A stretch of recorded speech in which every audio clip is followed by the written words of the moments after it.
The stage lights have to be turned off. Yes, so we have these off too, so you need a total blackout. Okay, great. We'll do that in steps. Thank you, Sam. That's probably okay, actually. Okay. He can have them off for tonight.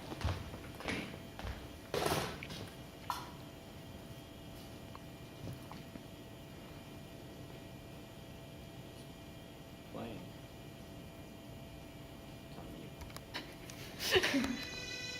Can we Sorry, go back? I'll start again. Thanks.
As Gregor Samsa awoke one morning from uneasy dreams, he found himself transformed in his bed into a gigantic insect.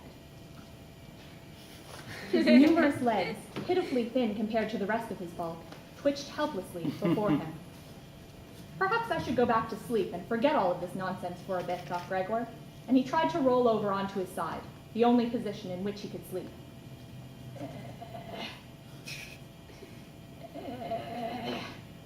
This proved impossible. Fed up, Gregor glanced at the clock, and all thoughts of extra sleep flew from his mind. It was 6 o'clock, and he was about to be late for work. No sooner had he realized this, his mother knocked on the door. Gregor tried to answer her, but his words sounded more like a hiss than any kind of human language. Soon his father was knocking, and his sister too. The whole family wondering why on earth he hadn't yet gotten up to catch his train. Desperate to answer them, Gregor scurried on foreign legs, clasped the key in his mouth, turned it, and flung the door open. A soft "oh" escaped from his mother and was gone. His sister started to cry. His father took one menacing step forward. Gregor backed slowly into the room, and the door closed in his face. Gregor didn't see much of his mother or father after that.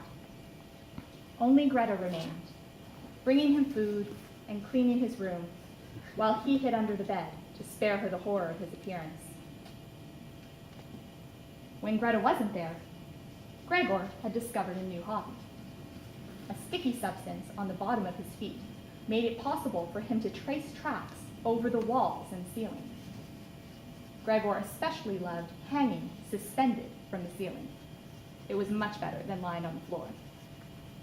When Greta realized this, she took it upon herself to remove anything from Gregor's room that might get in his way, like the writing desk he'd had since childhood, or the picture of himself smiling in the military academy. Everything, in fact, that reminded him of what it was like to be Gregor Samsa. And there was nothing he could do to stop her misguided kindness.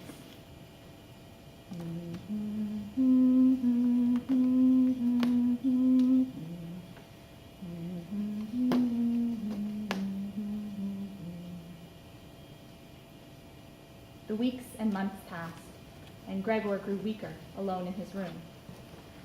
Greta's care had grown perfunctory and sporadic, and Gregor knew from overheard conversations that she had to take a job now that the family could no longer rely on his income. During this time, Gregor had not once heard his sister's beautiful violin music. And then one evening, that changed.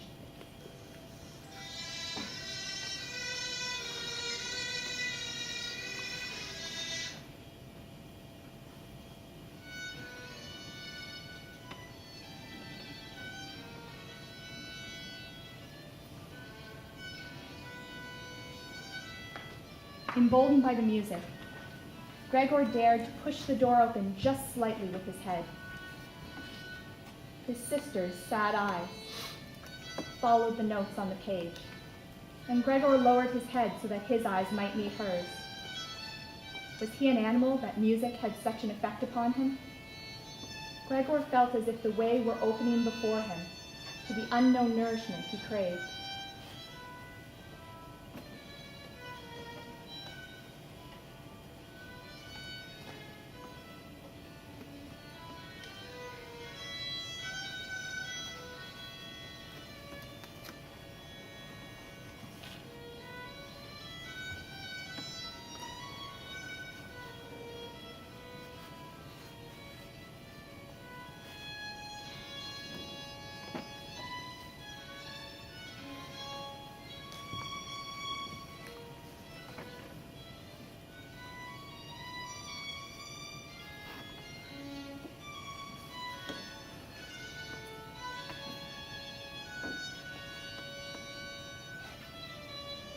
Overcome, desperate to be closer, Gregor pushed the door open with his head and ventured into the living room for the first time since his transformation. What happened next seemed a blur. Greta stopped playing. His mother cried out, but Gregor's eyes locked with his father's. And the pursuit began. Mr. Samsa chased Gregor back into the room. For every one step Mr. Samsa took, Gregor needed to take several on his tiny legs, and so soon was out of breath. And then he heard it. Mr. Samsa was throwing apples in his direction. Gregor panicked, scurried, considered taking to the walls if he didn't think it would enrage his father further. And even in his distress, he heard his sister's sweet voice in the hallway, speaking to their mother. "You must try to forget the idea that this is Gregor," she said. "The fact that we've believed that for so long is the root of all our trouble. If it were Gregor, he would have realized long ago that human beings cannot live with such a creature, and he would have left of his own accord." "There," he heard his father say. "It's done." And he closed the door behind him.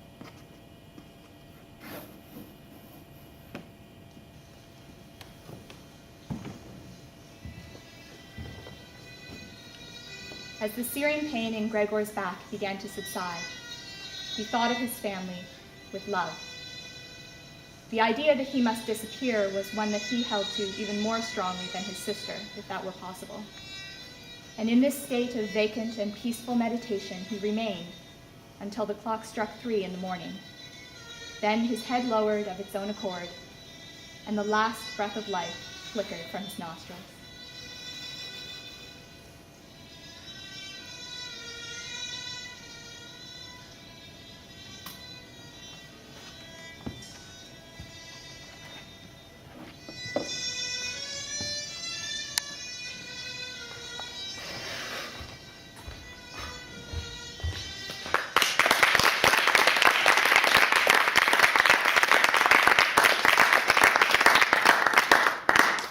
Okay, great, Dawn. There are a couple things. For your last